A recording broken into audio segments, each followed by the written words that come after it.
क्या आपको यकीन आ रहा है ये रेसिपी देखने के बाद कि ये जो है मैंने ब्रेड के जो स्लाइसेस होते हैं उनके जो किनारे बच जाते हैं हम उनको वेस्ट कर देते हैं या फिर ज़्यादा से ज़्यादा हम उनके ब्रेड क्रम्स बना लेते हैं। लेकिन आज मैंने डबल रोटी के इन किनारों से बनाई है शानदार और मज़ेदार सी डिश। तो आप लोग जो है आज के बाद डबल रोटी के किनारे को ज़ाया नहीं करेंगे।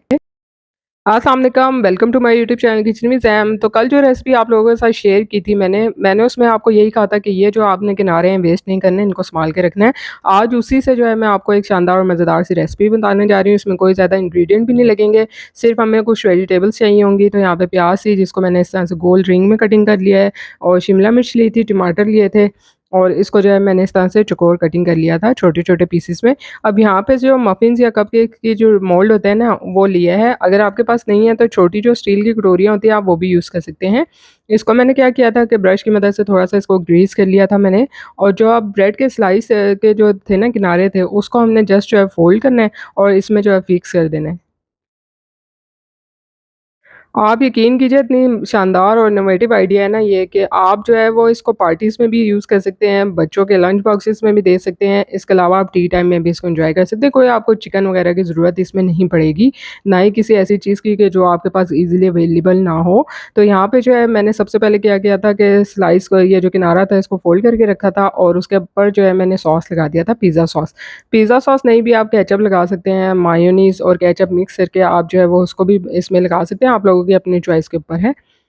अब यहाँ पे जो है मैंने इसका इस तरह से प्याज़ का जो है वो स्लाइस इसके ऊपर रख देना है।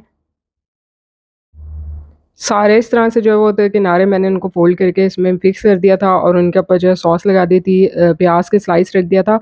अब ये मैं क्या कर रही हूँ कि मोज़रेला चीज़ लिए थी और उसको जो है ग्रेट करके इसके ऊपर इस तरह से मैंने जो है डाल दिया था।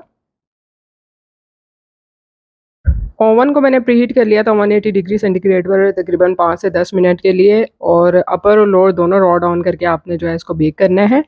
तो यहाँ पे सारे जो है वो इस पे पीसेस पे मैंने इस तरह से मोज़रेला चीज़ को जो है वो ग्रेट कर देना है। तो कोई आपको इसमें ज़्यादा मेहनत मशक्कत भी नहीं करनी है और जो इसका रिज़ल्ट होता है ना वो देख के आप जो है इंतहाई खुश हो जाएँगे और खाने में भी बहुत ज़्यादा क्रिस्पी और क्रंची सा होता है ये। इसके बाद मैंने इसमें थोड़ी-सी वेजिटेबल्स जो कट की थी शिमला मिर्च और टमाटर वो डाल देना है गार्निश के लिए अच्छा-सा लुक आ जाता है इस पे। आप चाहें तो येलो और रेड बेल पेपर भी यूज़ कर सकते हैं अगर ईज़िली अवेलेबल है। ये डालने के बाद मैंने इसके ऊपर ऑरिगैनो जो था वो हल्का सा स्प्रिंकल कर दिया था। अच्छा सा जो है फ्लेवर आ जाता है इसमें। अब ओवन को जो है मैंने प्रीहीट होने के लिए रख दिया था। आप लोग जो है वो पतीले में भी इसको बेक कर सकते हैं, क्रंची सा तब भी इसमें फ्लेवर आ जाएगा, कलर थोड़ा उस तरह से नहीं आता।